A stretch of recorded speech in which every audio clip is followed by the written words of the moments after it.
So the Minimal Company just put out an update to hopefully fix a lot of the different glitches and problems that the phone had upon release.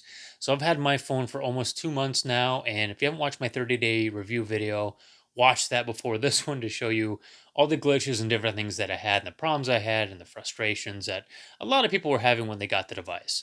Now, did this software fix a lot of the problems or did it just make things worse? I noticed with calls, I didn't have any issues with T-Mobile, but with AT&T, I'm still having the problem where I have to put in airplane mode and then take it out of airplane mode to make phone calls, any outbound calls. So I don't know if that's on my end. I doubt it's on their end. I mean, very well could be on mine that I don't have the IMEI attached to my AT&T account, which it may be completely on my end, not theirs. So I'm not putting that there as their fault, but I got to do a little bit more testing on that to really find out.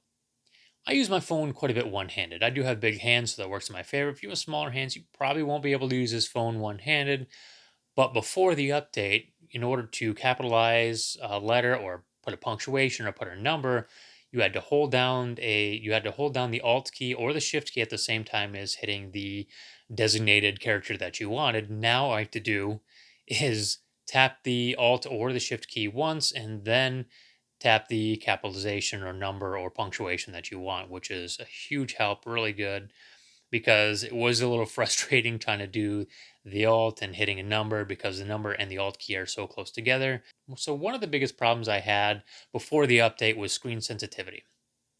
So if you unlock your phone, you try to get to a specific app, say it's in the very bottom of your menu, you try to scroll through it. Sometimes it on your way down to that specific app, it would open up another app for out of nowhere because you touched as you were trying to scroll up. Or as you're trying to do it, it asks you if you want to delete that app that you touched.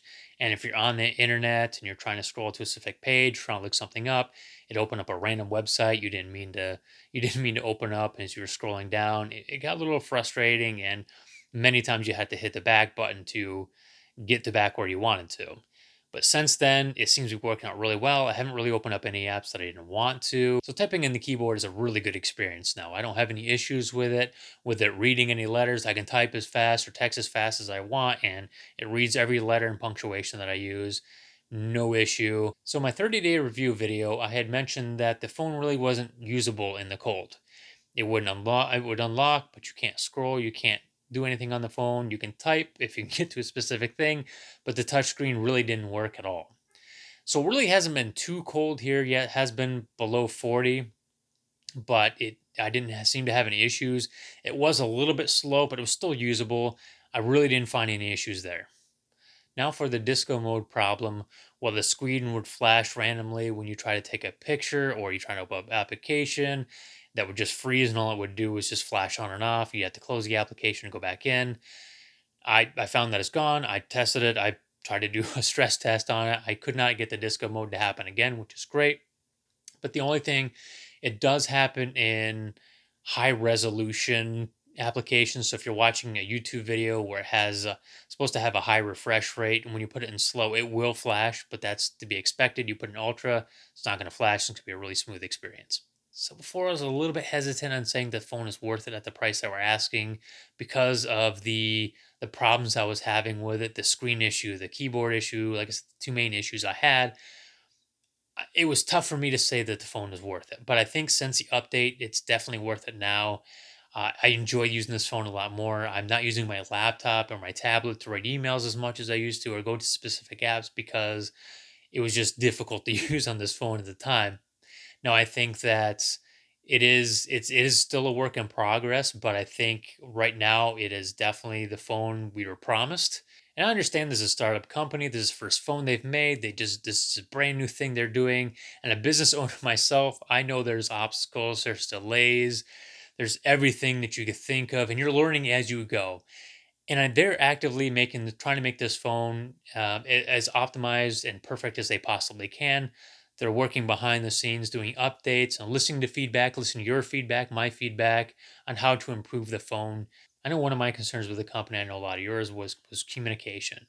I have noticed in the past week they are being a little more out there and answering community questions and being a little bit more involved in Reddit. At least is what I saw. I don't know about Discord. I'm not on Discord, but they are being out there trying to address any kind of concerns that they have, which is great. That does set a lot of people at ease, and I hope this continues and they be a little more transparent as they go.